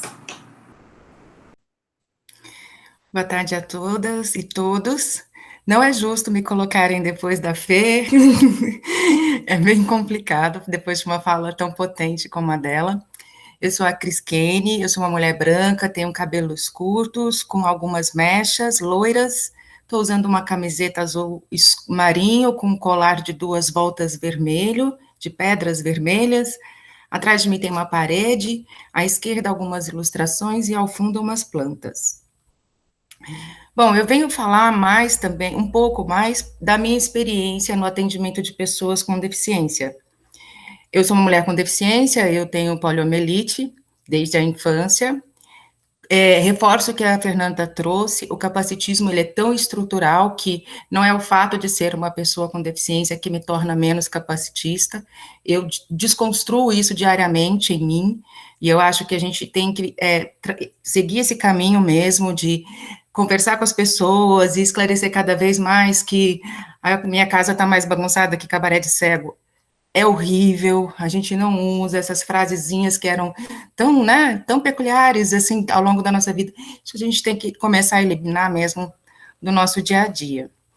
Eu trabalho no Rumo Norte, o Rumo Norte, ele é uma ONG, né, sem fins lucrativos, mantido pelas Irmãs Escolares de Nossa Senhora. Um dos grandes diferenciais do Rumo Norte, no meu ponto de vista, é que todos os profissionais que trabalham ali são pessoas com deficiência. E eu acho que isso é um diferencial muito positivo, porque ele traz um referencial muito grande para os nossos alunos que estão ali, né? Eu já passei por situações de atender jovem que tinha acabado de perder a visão em função de um assalto, e ele falou, bom, comigo nas salas, quer dizer então que se o André, que é psicólogo, é cego, eu posso ser um psicólogo também um dia? Enfim, são situações que geram uma identificação daquilo que você pode ser, já que a gente está tão acostumado a ter uma pessoa com deficiência dentro de casa, sem a perspectiva de ir para a faculdade, de ter uma profissão, de ter um sucesso nessa profissão, né? No Rumo Norte, eu sou audiodescritora. No Rumo Norte, eu trabalho com capacitação de pessoas com deficiência, tanto na área de mercado de trabalho, como também em oficinas de socialização. Então, eu já tive privilégio de passar pelos mais diversas, eu já trabalhei com todas as deficiências e faixas etárias também, isso é muito bacana, a gente atende desde os 16, a partir dos 16 anos, né? Então, eu tive a experiência de levar oficina de poesia para pessoas mais velhas e público com deficiência visual. E foi onde eu aprendi, por exemplo, que pessoas com deficiência visual são amarradíssimas em literatura, né, que são leitores compulsivos, sabe? Então, foi um lugar maravilhoso para desconstruir diariamente o meu capacitismo ali, né? Também atendemos pessoas com deficiência com formação em audiodescrição. Para isso, tem o meu trabalho de roteirista e a gente também tem os colegas com deficiência visual, que são especialistas em audiodescrição também, e a gente forma tanto pessoas videntes para trabalhar na área pedagógica, dentro das escolas, como a Jaqueline já trouxe, a audiodescrição é um recurso de acessibilidade que transforma tudo que é imagem em palavras. Então, no nosso entendimento, dentro do Rumo Norte, a formação de professores em audiodescrição é algo muito importante, porque a audiodescrição também não beneficia só pessoas com deficiência visual. Ela beneficia disléxicos, alunos com déficit de atenção, inclusive ela beneficia idosos também, é um grupo enorme de pessoas que se beneficiam com o recurso. Mas dentro de uma sala de aula, ela é um diferencial incrível para um professor construir uma aula diferente. Eu tenho sobrinhas e quando ela tinha 3 anos de idade, eu apresentei um desenho animado com audiodescrição e ela pirou. Ela ficou um tempão vendo o desenho animado com a D porque ela achava fantástico, uma voz, e ela falava assim, é que eu não tinha visto a flor. Quer dizer, sabe, a gente não vê tudo, né? Então, o recurso é muito, muito bacana. Então, a gente leva essa formação para pessoas sem deficiência, que são professores das escolas, que tenham alunos com deficiência visual, mas também formamos pessoas com deficiência visual para esse trabalho de consultoria, porque é uma capacitação, é uma ferramenta e é uma profissão, né? A audiodescrição, ela também já está na CBO. Então, não basta ser cego, tem que estudar audiodescrição. Esse é o nosso entendimento, a gente já fez várias turmas, foi muito bacana essa experiência, todas elas são fantásticas. Além disso, eu trabalho com capacitação de mercado de trabalho. Eu atuo como eu não vi o chat, eu vou conseguir botar meu celular aqui para poder acompanhar o chat também, que eu sou daquelas assim, ela presta atenção numa tela só. Mas no Rumo Norte eu também tive eu tenho ainda um trabalho, inclusive na pandemia, foi uma das poucas oficinas que a gente conseguiu trazer para o virtual, que é de preparação para o mercado de trabalho. Então, a gente tem um atendimento com funcionário, com aluno, desde como construir um currículo, até como se comportar numa entrevista de emprego, né? Todos os passos dessa construção de um profissional e também os comportamentos éticos dentro do ambiente de trabalho. Porque a gente sabe que, historicamente, as pessoas com deficiência têm muita dificuldade de se manterem nesses postos, por N motivos, né? Então, as oficinas, elas trabalham nesse sentido. E o que foi muito legal na minha experiência de atuar nessas oficinas? Eu atendi pessoas com deficiência auditiva, tendo a intérprete de Libras, mediando os nossos encontros, nossas aulas, pessoas com deficiência visual, e eu preparei uma turma para os nossos alunos com deficiência intelectual, que são, na maioria, jovens, entre 20 e 30 anos. E aquilo foi sensacional, porque é claro que a gente precisava pensar numa oficina que não criasse, não gerasse tanta expectativa assim, né? Porque a gente sabe também que o mercado de trabalho ainda não está nem um pouco aberto para aceitar esse público com deficiência visual, intelectual, e também para eles absorverem aquele conteúdo, porque não adianta nada eu ficar falando lá e eles saírem de lá sem lembrar do que eu disse. Foi fantástico, e eu vivi a experiência de ter um aluno que quis muito trabalhar, e o final da oficina, eles iam até o assistente social, entregar o currículo e fazer uma entrevista, que era, no caso, era a Fernanda. Ele fez todos os passos e a gente encaminhou o currículo de alguns que estavam com vontade de ter um emprego, não eram todos, mas alguns queriam muito ter um trabalho, e um deles começou a me questionar no outro dia. Cris, quando é que a empresa me chama? Aí eu pirei, né? Falei, meu Deus, eu criei uma expectativa agora e eu não sei como trabalhar essa expectativa com ele. E gente, e sério, porque aí ele era um menino inteligentíssimo, que entendia muito de informática, tinha um conhecimento incrível, mas que tinha uma deficiência que era visível, era visual. Ele tinha uma careca com vários cortes na cabeça, e a gente sabe muito bem que somos contratados também pela estética. Pessoas com deficiência leve são as primeiras a serem contratadas. Aquelas que têm o menos visível possível, elas estão na frente na fila de emprego. E eu olhava para ele e pensava, meu Deus, né? Foi sensacional. Em 15 dias ele foi chamado no Zafari e ele está lá até hoje, assim. Ele ficou tão feliz que ele levou a camiseta do Rumo Norte para todo mundo assinar e falou assim, sabe o que é? É que eu não vou voltar. Porque agora eu tenho emprego. Então, eu vivi essa dualidade de pensar, poxa, eu não estava acreditando, né, no potencial dele, ou eu não estava acreditando na possibilidade da empresa se interessar pelo currículo dele, né, pelo potencial que aquele menino tinha. Então, essas experiências são incríveis ali dentro do Rumo Norte, dentro desse contexto de ser pessoa com deficiência atendendo outras pessoas com deficiência também, Cris, né?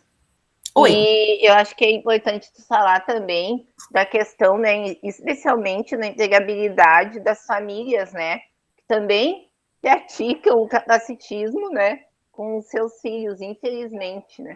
Sim, era o outro caso, que é um menino lindo, com deficiência visual, lindo mesmo, pele branca, cabelo preto, sobrancelhinha grossa, assim, todo saudável, menininho danoninho, sabe? E que tem um conhecimento incrível de informática, ele tem uma dificuldade de fala, mas que a gente já entendeu que é um pouco que a família, né, a avó, em especial, que quando ele começava, ela já se atravessava e já respondia por ele, terminava a frase dele, me falava que ele não sabia recortar, que ele não sabia colar, que eu precisaria ajudá-lo a fazer tudo isso, porque a família sempre fez isso por ele. Ele foi chamado para umas 5 entrevistas, no mínimo, em lugares bárbaros, assim, em empregos sensacionais, e que a avó não levou, porque seria muito difícil para ela levá-lo todo dia e buscá-lo todo dia naquele lugar, sabe? Então, é muito, assim, não é desgastante, mas assim, é difícil você trabalhar quando a família se atravessa de forma negativa, né? A família do primeiro beneficiário que eu contei para vocês é uma família maravilhosa, é uma mãe que sempre impulsionou o filho, sempre deixou o filho consciente de que ele era mais uma pessoa no mundo. Não importa se ele era alto, baixo, branco, careca, cabeludo, nada disso. E já o meu segundo beneficiário, ele vem de uma família com uma razoável situação financeira, mas que nunca teve oportunidade nenhuma fora da família e nunca vai ter, enquanto essa família dominá-lo dessa forma, né? Então, essa turma foi muito especial para mim, e a partir daí eu comecei a atendê-los para sempre, assim, eu faço oficina com eles desde sempre, mas passei a trabalhar com eles com fotografia, por exemplo. Eu já levei oficina de foto na lata, que a gente construiu um laboratório dentro do Rumo Norte, e a gente fotografava, cada um fez a sua foto, a sua lata, como câmera fotográfica, e a gente fez todo o processo de conhecer uma revelação fotográfica, e aí era isso, eu falava um sal de prata, não sabe o que é o sal de prata, a gente busca o que é, entendeu agora, mais ou menos, mas eu dei uma aula como eu dou aula para todos os outros grupos, eu já fui professora dessa técnica em outros lugares, né? Dou aula também de colagem, scrapbook, e o que me deixou muito angustiada no começo da pandemia foi justamente as oficinas com o meu grupo de alunos com deficiência intelectual. Por quê? Para eles, mais do que estar ali aprendendo a fazer uma fotografia no celular, como foi uma oficina que a gente fez, que foi fantástica, porque aí, gente, nessa oficina de foto na lata e oficina de fotografias no celular, a gente tinha jovens de 19 anos e tinha um senhor de 54. Então, quando eu trazia o contraponto do que era um negativo, por exemplo, esse senhor sabia tudo. Ah, lembro dos filmes, lembro de revelar o filme, não podia gastar filme, tinha que fazer uma foto só, e ninguém podia mexer, porque senão tremia. Então, era uma troca de gerações ali dentro daquele grupo sensacional, e todos ouviam muito um aos outros, né? O que aconteceu com a pandemia? Não era aprender a fazer foto, era socializar ali dentro daquela sala, era a troca, era estar junto um com o outro, contar que pegou o ônibus, que ônibus que pegou, como é que chegou ali, porque não veio semana passada, contar do aniversário. E isso tudo a gente não iria conseguir dentro de uma atividade virtual, né? Eu acho que eu fiquei muito pior que eles no começo, confesso. Eu fiquei bem triste, bem abalada, assim, de pensar de que forma eu vou garantir que a gente continue interagindo, né? De certa forma, a gente conseguiu, porque a gente tem um grupo no WhatsApp que é maravilhoso, é maravilhoso. Bom dia, boa tarde, boa noite, o dia inteiro, né? Se comunicando, contando o que está fazendo, utilizando o recurso de áudio para conversar o tempo todo. Então, essas experiências são elas que me desconstroem do capacitismo diariamente, me ensinam muito, né? E me ensinam principalmente isso, assim, eu já dei, sou ainda professora, eu ensino audiodescrição, principalmente com cursos online, e elas me mostram já muito isso, assim, nós colocamos essas dificuldades nas pessoas, né? Nós criamos essa dificuldade, essa impossibilidade do ser, sabe? E é isso que a gente tem que começar a desconstruir diariamente. Hein? Eu acho que, gente, é isso. Eu sou uma pessoa que fala rápido, fala demais, e é aquilo que eu falei, eu não tenho. Depois que Fernanda apresenta capacitismo, gente, eu fico assim, babando e não consigo falar muita coisa. Eu acho que o legal seria mesmo a gente ter um tempo para troca, né? A ideia é essa.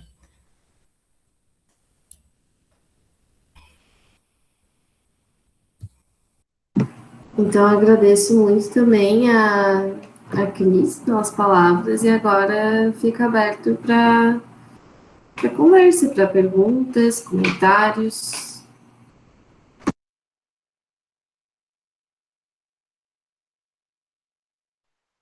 Ai, gente, por favor, né? façam perguntas para nós, que a gente já falou demais. Eu tenho certeza que alguém tem algum comentário, algo do dia a dia, algo que já vivenciou, né, que poderia compartilhar com a gente e a gente pensar melhor até, né, de como ressignificar, né, essa prática. Então, estamos aqui para isso. Pode falar, Vera. Vou tentar dar o pontapé inicial, então, tá? Para a gente romper aí com esse momento de espera, né? Assim, as falas de vocês três me fazem pensar muitas coisas, né? Quando a Jaqueline apresenta e precisa ocupar um tempo grande para falar disso, né, Cris? Mesmo assim, dizendo, ainda é pouco, né? Isso dá visibilidade para que a gente tem muitas leis, muitos regramentos, muitas coisas instituídas do ponto de vista legal, mas como tu bem apontou, a gente precisa pensar sobre como operacionalizar com essas coisas que estão no papel e que a gente tem muita dificuldade de viver isso na vida, né? Então, acho que o nosso principal desafio está aí nesse sentido da gente poder... Agora a gente tem um desafio ainda maior, né? Que assim, é resistir ao contra-ataque, né? Ao refluxo, né, que vem aí do desmonte de toda essa política que está construída do ponto de vista legal e que ainda não conseguiu se exercer, e por isso mesmo ela fica ainda mais frágil, né, nesse contra-ataque que passa a receber nesse momento, né? Porque a gente ainda está num processo de implantação de muitas coisas e já vem o refluxo, né, tentando impedir que a gente siga caminhando, né, na implantação dessas coisas que estão regradas até hoje. Então, acho que esse é um desafio grande que a gente tem. E uma outra coisa que me fez pensar, assim, quando vocês estavam falando, é que eu tenho me pegado cada vez mais me dando conta das minhas deficiências no sentido de poder dar conta das necessidades das pessoas quando eu sou professora, né? E numa sala de aula sempre se apresentam para mim questões que me fazem me sentir muito deficiente no sentido de não conseguir dar conta das diferenças que eu preciso acolher ali no cotidiano dos serviços, né? Da sala de aula, por exemplo. Então, quando hoje a gente tem sala de aula e a gente conviveu a vida toda, a gente convive o tempo todo com pessoas, por exemplo, que têm dificuldades visuais, né, ou que não têm visão, ou que têm dificuldades de fala, né? No entanto, a gente, há pouco tempo, começou a pensar que a gente precisa aprender a língua brasileira de sinais, por exemplo, né? Há pouco tempo a gente passou a entender que a gente precisa descrever as coisas que a gente está mostrando como se elas fossem possíveis de todo mundo ver, enfim... Todas essas questões que têm a ver com o que a gente chama de pessoas com deficiência, acho que o nosso título, né, do evento que a gente colocou aqui, ele foi um pouco provocativo nesse sentido, né, da gente poder pensar que as pessoas têm potências, né, elas são muito capazes. Por outro lado, às vezes, de um lado ou de outro, a gente se sente incapaz, né, de poder dar conta. E aí eu fico pensando que esse termo pessoa com deficiência, a gente já avançou, né, nesse sentido de poder pensar isso, mas eu ainda me sinto deslocada no sentido de que muitas vezes eu me sinto eu com deficiência, né, e não aquela pessoa que a gente identifica com pessoa com deficiência, né, porque eu não tenho condições, eu me sinto muito envergonhada hoje ainda quando eu vou num lugar e me encontro com uma pessoa que fala na linguagem de sinais e eu não sou capaz de falar com ela, né? E aí eu fico sempre pensando isso, que essa deficiência é minha, ela não é daquela outra pessoa, ela tem uma capacidade que eu não tenho, né? Que é de falar uma língua que eu não falo, né? Então, se eu me sinto constrangido de falar, de estar com alguém que fala inglês, né? Por que eu não me sinto constrangido, se eu não falo, por que eu não me sinto constrangido de não saber falar a linguagem de sinais quando uma pessoa está falando comigo nessa linguagem, né? Então, eu ainda acho que o termo pessoa com deficiência, ele ainda precisa avançar no sentido da gente poder pensar mesmo que deficiência é essa, né? Então, um pouco isso que eu queria que a gente conversasse também um pouquinho mais.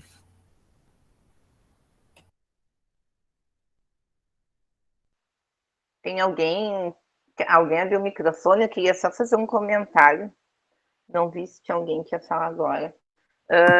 Vera, assim, eu tenho um pouco, assim, algumas reticências, assim, diante dessa tua sala, quando tu diz que tu te sente uma pessoa com deficiência, entende?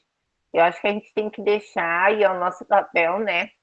Também o nosso papel, porque ter uma deficiência não é só o que consta ali, né, na Convenção da ONU e na Lei Brasileira de Inclusão, né, enquanto conceito, mas também é um marcador social e um lugar político de atuação, sabe? Então a gente, assim, tem que ter cuidado para usar essa palavra, sabe? Porque tu pode ter outros aspectos, entende? Te falta capacitação, tem uma limitação quanto àquilo, mas tu não tem uma deficiência, entende? Porque às vezes assim, muitas pessoas tendem a dizer assim, eu te entendo um pouco, porque eu já quebrei a perna e tive que usar uma cadeira de rodas, porque eu uso um óculos, eu tenho miopia 3 graus. Não, gente, vocês não entendem, entende? Vocês não entendem que aquela perna, uma hora, vai cicatrizar a lesão e tu vai sair da cadeira de rodas, entende? Então, aquele óculos, ele é um aparato para te enxergar melhor, mas a tua visão está preservada, sabe? Então, acho que, assim, também minimizar essa nossa vivência, sabe? Isso é o quanto nossos corpos vivenciam e sofrem opressões por isso. Eu acho que é algo que às vezes a gente tem que ter um pouco de cuidado, sabe? Então, era só isso que eu queria pontuar mesmo, assim. Eu acho que eu entendo que também eu tô aqui, não é... Eu acho que é a gente também fazer uma construção coletiva, né? Então, eu queria contribuir um pouco com o que a Fernanda disse. Uma década atrás, eu também achava a palavra, sabe, me incomodava a palavra deficiente, a pessoa com deficiência, sabe, deficiência. É porque a gente também, infelizmente, estruturalmente, a gente sempre associou com a maldita eficiência, né? E aí, quando a gente pensa assim, tá, então eu sou incapaz de falar Libras, eu também sou incapaz, apesar de ter estudado 1 ano e meio, Bela, não se sinta mal, porque eu também sou incapaz de falar Libras, é muito difícil mesmo, e a gente precisa viver um pouco a deficiência auditiva, ter esse contato, ter essa experiência constante. E o que acontece? Eu já participei de uma reunião, por exemplo, que as pessoas falavam, não se negavam a chamar o filho de pessoa com deficiência. Achavam que o filho era diferente, era isso, né, Fê? Não, minha filha não tem uma deficiência, ela é diferente. Poxa, aí que eu acho estranho, sabe? Porque ser uma pessoa com deficiência não significa que você é uma pessoa incapaz. Porque a pessoa incapaz também sabe Libras, sabe? Algumas que nem conseguem mover o corpo, mas que fazem sinais e conseguem se comunicar com um surdo, né? E aí o que a gente precisa mesmo é tirar esse estigma de cima da palavra, não associá-la com eficácia, né? E sim com uma pessoa com deficiência, que aquela deficiência, ela só traz limitação em função do espaço que ela ocupa, que não está preparado para ela, da cidade que não está preparada, do transporte que não está preparado, porque se tudo isso estivesse preparado, quando eu caminho no centro de Porto Alegre, eu penso muito isso, sabe? Se não tivesse buraco, eu não caía, se não tivesse pessoas me empurrando, eu caminharia tranquilamente por ali, sem nada me acontecer. Então, e o que também é importante da gente respeitar o termo, porque quando a gente tem um censo, gente, que ele é completamente desvirtuado em números, né? Porque o rapaz do censo chega lá em casa e fala assim, você tem uma deficiência? Não, o que é isso? Seus óculos. Então, você é uma pessoa com deficiência. E a gente acaba gerando números distorcidos, a gente acaba tendo problemas com políticas públicas em função disso. Enfim, gera um monte de eco, né? Em cima disso. E quando eu vejo uma família, uma mãe não poder dizer a palavra filha com deficiência, e aí ela chama a filha de diferente, aí para mim, a filha dela virou meio ET, sabe? Naquele momento, assim, do tipo, opa, peraí, diferente em que sentido, né?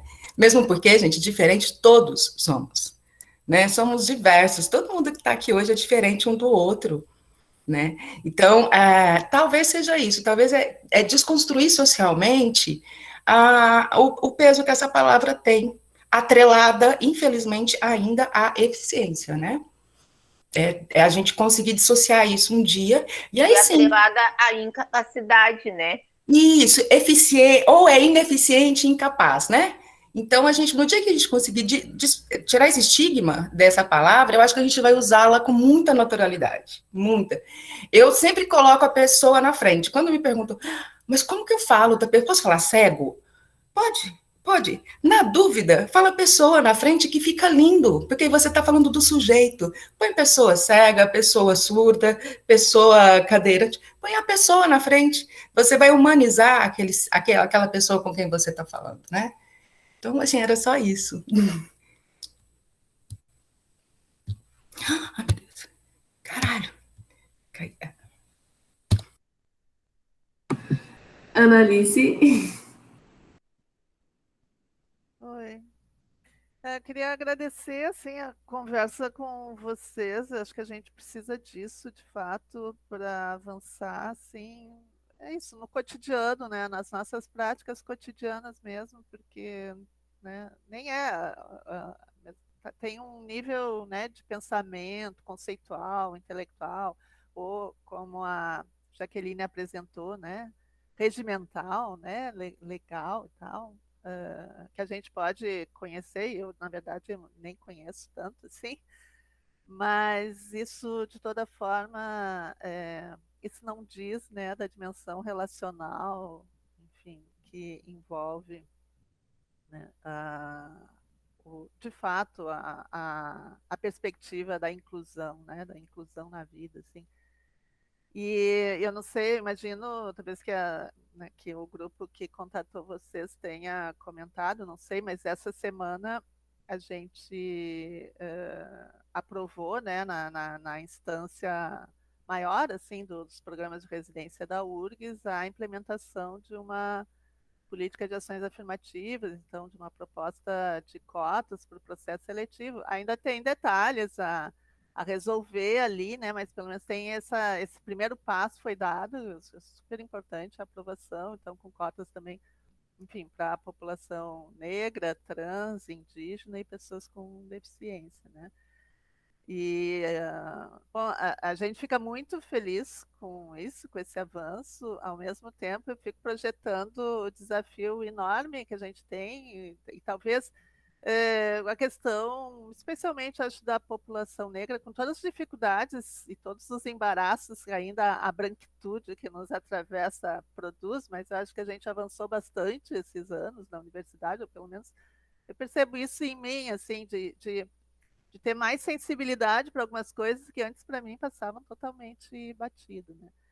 Mas eu fico pensando com a questão das deficiências, assim, até a própria, né, a Cris falou disso, né? Ela está tão entranhada na linguagem. Eu fico pensando, quantas vezes eu falei, sei lá, não fiz isso porque não tive pernas, ou sei lá, tem tantos ditados, né? Pior cego é o que não Ô, quer ver. Analice, tem um. Só para ajudar nisso que tu está falando, a gente. O que tem acontecido muito, né, especialmente diante deste desgoverno que a gente vive, é chamarem o presidente, né, de retardado Ou o de tempo louco, né? inteiro, né? Ou de E o louco. quanto isso é agressivo e violento, né, para as pessoas que realmente vivenciam alguma questão de realmente ter um retardo mental, e ele não é um retardado, ele não tem retardo nenhum, ele é uma pessoa criminosa, ele tem outros, né, outras denominações que estão bem longe dessa. Não, é verdade, Fernanda. Também costumam chamar ele de louco, dizer que ele tem que ir para um hospício. Aí eu sempre eu fico brigando também com isso, dizendo: olha, os loucos não tem nada a ver com isso, e o hospício não devia existir, mas ele é mau mesmo, criminoso, cruel, enfim, concordo inteiramente contigo. Mas é isso, eu fico pensando assim, só olhando assim, para a linguagem, como ela está entranhada em nós, como a linguagem é capacitista e como está entranhada em nós, né? E o quanto assim a gente tem coisas para superar aí, para né, para caminhar na direção mesmo de um mundo mais inclusivo.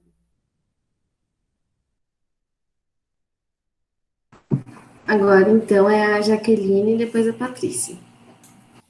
Ok. Muito bom ouvir a Cris, ouvir a Fernanda, né? Estão ali no dia a dia, na frente, né? A gente articula a política, claro que a gente tem nossas unidades de atendimento, né? Nós temos as colegas, né? Nós temos o nosso grupo multiprofissional numa unidade de saúde, na nossa unidade de educação, que também estão ali trabalhando diretamente, né? Também temos cursos na questão do trabalho, né?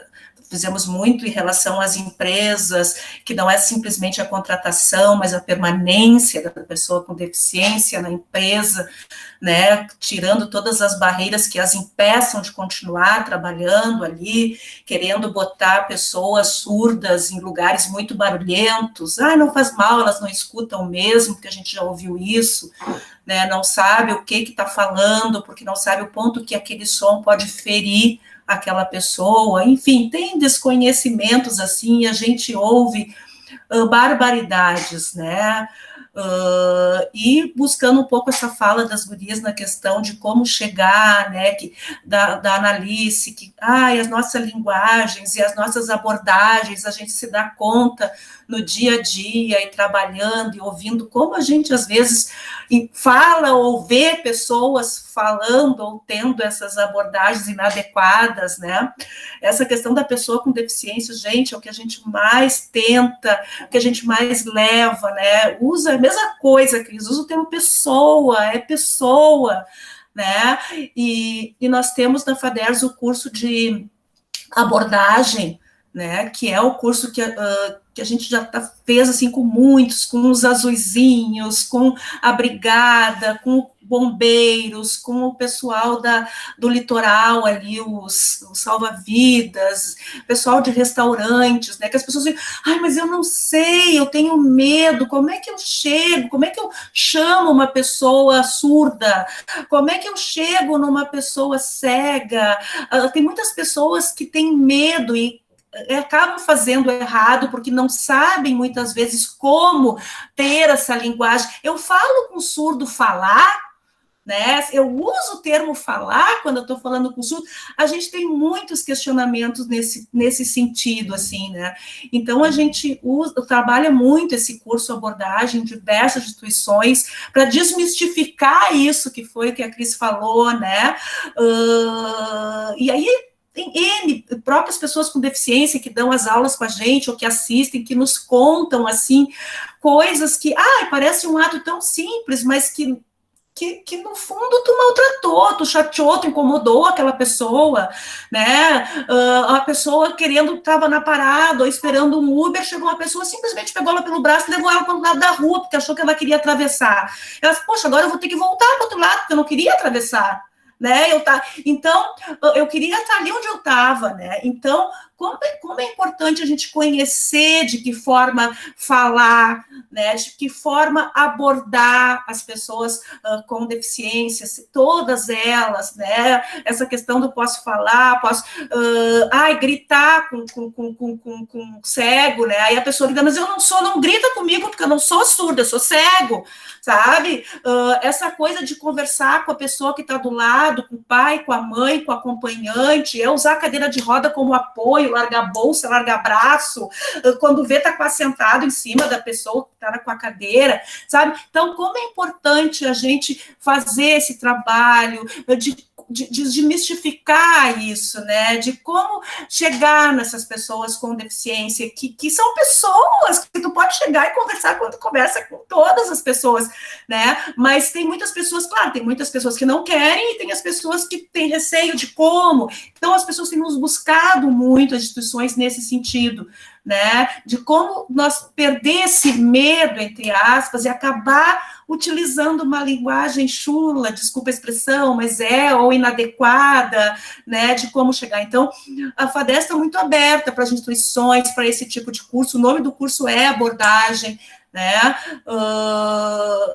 para desmistificar, né, essa conversa de como chegar nas pessoas com deficiência, a deficiência intelectual, a questão do aprendizado mais visual, né, como a Cris disse, será como chegar no aluno com deficiência intelectual? Eu não posso falar, e ele vai perder das 10 palavras que eu falei, talvez ele tenha compreendido uma, duas, né? Então, o repetir, o entender como cada um aprende, como cada um escuta, como cada um enxerga, né? Isso é muito importante. E o trabalho que as gurias fazem ali, que a gente conhece um pouco da FADERS, né? É muito importante para isso, né? E nós, como gestão, as gurias com mais controle social, sociedade, a ONG, a instituição, a universidade, a importância de URGS, Unicinos, de vocês aqui, né, que estão nesse curso, na questão da saúde mental, na residência,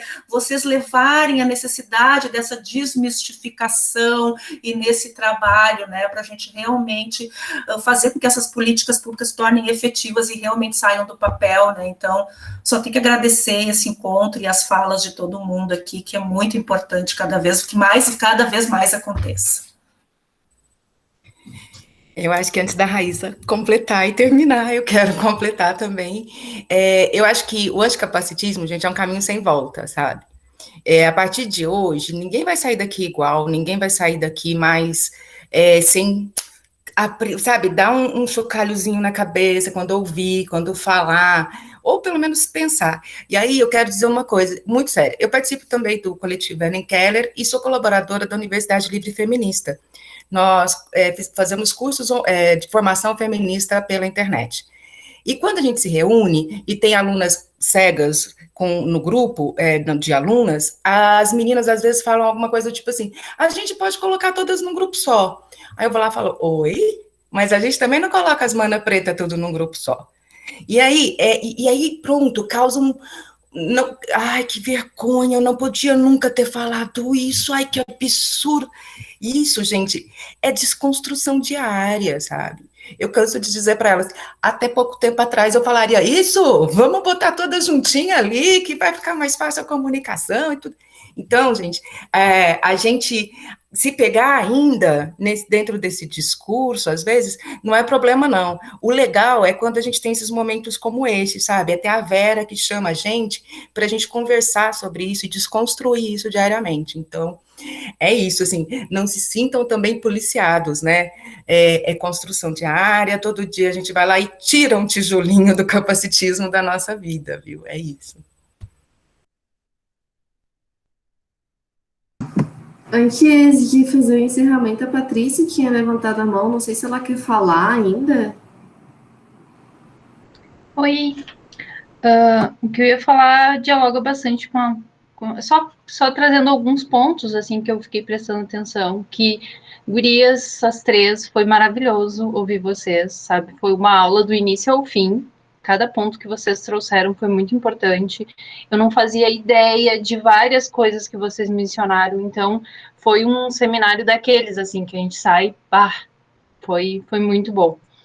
E fiquei pensando que eu nunca tinha ouvido falar na CIF antes, e fora outros apontamentos que vocês trouxeram ali e tal. E lembrei de um outro seminário que a gente participou um tempo atrás, que a gente perguntava, mas como é que a gente faz? Como é que a gente fala? Que jeito que se fala? E eu acho que o seminário, e vocês têm trazido aqui, é perguntando, né? Como é que fica mais confortável, né? Se eu falar alguma coisa que está errado, me corrige e vamos seguir daqui para frente, assim. E é isso, agradecer, muito obrigada, vocês são maravilhosas. Bom, então agora sim, né, a gente está chegando no nosso horário. Eu faço eco também ao que a Patrícia disse, agradeço muito vocês três, foi realmente maravilhoso ouvir vocês. E a Cris, na fala dela, falou uma coisa que me marcou muito, assim, enquanto encerramento, né, que é isso, que ninguém vai sair daqui igual. Realmente disparou várias questões na nossa cabeça que acho que vão continuar com a gente, que a gente vai ficar mais atento no nosso dia a dia a partir de hoje. E só agradecer mesmo, porque é isso, foi muito maravilhoso. Bom, eu só agradeço também, eu acho que a gente está aqui há tantas horas falando, quase, sabe, 30 pessoas ouvindo a gente, para mim é um momento muito especial. Sem palavras para agradecer a Vera, por abrir esse espaço, por promover essas conversas, sabe? É importantíssimo mesmo. Contem comigo sempre, eu deixei meu e-mail aqui. Adoro, sabe mesmo, compartilho, posso dar informações de onde buscar informação, material, leitura, pesquisa. Então, podem me chamar sempre que precisarem, vai ser sempre um prazer. Vou só também agradecer o convite. Eu acho que estar em ambientes acadêmicos é bom também falar de forma mais a partir de uma prática mais popular, mas também é bom, né, que a gente tenha essa possibilidade de fazer essas salas e esses encontros, né, mesmo virtuais, que eu acho que o virtual acaba, e a nós, né, que temos deficiência, ele se torna um possibilitador muito maior de estarmos em mais espaços, e isso é algo que a pandemia trouxe, né, Cris? O quanto a gente trabalhou nessa pandemia e conversou sobre, né? Eu acho que tem um sentido e tem um porquê. Eu coloquei ali no chat o Facebook do Projeto Rumo Norte, do Coletivo Ellen Keller. Também botei Instagram, vou botar meu e-mail também. Se para quem não quis abrir o microfone, fazer pergunta, ou se ficou com alguma dúvida, fique à vontade, manda um e-mail, pergunta, posso mandar link de algum link, alguma referência, eu posso enviar para vocês, é tranquilo, né? E agradecer, né, novamente, e que essa prática anticapacitista, né, reverbere no dia a dia do trabalho de todas e de todos, né, que estão aqui, sendo o pessoal que é residente, as profs, todo mundo, né. Acho que a nossa luta é constante e é diária, né. Acho que é isso, gente. Obrigadão, e eu adorei estar aqui hoje. Então, a Josi, daí a Jaque, por último a Vera levantaram a mão. Eu acho que a gente faz essas falas e daí vai caminhando para um encerramento, né? Oi, vocês me escutam? Tá. Eu queria só, mesmo só, não, na verdade, agradecer, assim, a essas falas de vocês, principalmente por escutar mulheres falando, né? A gente está sem ter que defender vamos falar sobre machismo e aí a gente traz mulheres. Não, a gente está falando sobre outros assuntos e está colocando mulheres para falar, a gente está escutando a voz de mulheres. E, assim, escutar pautar sobre pessoas com deficiência, hoje foi bem tocante para mim, quando eu tive uma conversa de manhã com a minha irmã. Eu tenho uma sobrinha que tem surdez bilateral, e o espectro do autismo, devido a essa surdez, e a escola, enfim, não quis, de certa forma, acolhê-la, né, querendo fazer uma adaptação de 15 minutos 2 vezes na semana, que a gente sabe que não é não é o suficiente, né, e então eu acho que, assim, escutar vocês conversar agora já me dá mais um ar, assim, para conversar com a minha irmã sobre esses assuntos, né. Então, mesmo agradecer essa oportunidade, o pessoal que preparou esse seminário e a voz dessas mulheres maravilhosas. Muito obrigada, gente. Josi, e se precisar, por favor, né, nos chame, né, Cris? Estamos super à disposição para conversar com ela, se ela precisar, viu? A gente precisa apoiar uma outra, principalmente. Tá, muito obrigada. A Jaque tinha levantado a mão também, mas eu acho que ela caiu. Então, se tu quiser fazer a tua fala, Vera. Eu também, na verdade, queria só encerrar agradecendo, assim, né, em nome do programa de residência de saúde mental coletiva da URGS, o aceite da Fernanda, da Cris, da Jaqueline de estar aqui conosco hoje, né? A gente fez os convites super em cima da hora, assim, e vocês prontamente se disponibilizaram a estar aqui conosco e nos ensinaram tanto hoje, compartilharam tanto conosco, assim, né? Então, queria agradecer muito em nome da residência e do grupo que organizou essa atividade nesse momento hoje.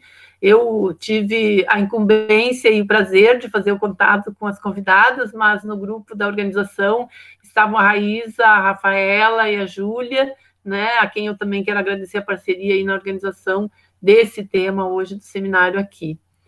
É isso, gratidão pelas aprendizagens, pela convivência e por estarmos aqui juntos. Acho que a gente pode ir encerrando, então, né? Então tá, vou encerrar a gravação. E mês que vem a gente se reencontra com a Unicinos, né, Rafa? Organizando o evento. Não sei se tu quer falar alguma coisa. Com certeza. Não, fazer agradecimento também, me desculpar pelo atraso, né, mas os residentes aí da Unicinos estão aí, a Rita falou, né, no chat aqui, e a Fernanda pediu para a gente abrir a câmera para tirar uma foto. Mas alguém tira aí, porque eu não sou a pessoa indicada, gente, por favor. Eu faço print daqui. Ah, ótimo. Só avisa a gente, né, Patrícia, para a gente sair mais ou menos decente. Tá. Só mais alguém vai abrir? Vamos lá. A Jaqueline não voltou, né? Não conseguiu, acho. Não. 1, 2, 3. Tá. Eu vou mandar para a Analice e para a Vera, e aí elas compartilham com vocês. Tá, brigadão. Tchau, gente. Então, boa tutoria. Tchau, foi um prazer, gente. Obrigada pela acolhida. Tchau, gente. Obrigada por tudo. A Aline acabou de avisar aqui que ela não conseguiu voltar. Faltou luz. Tchau, gente. Abraço. Tchau. Tchau, gente.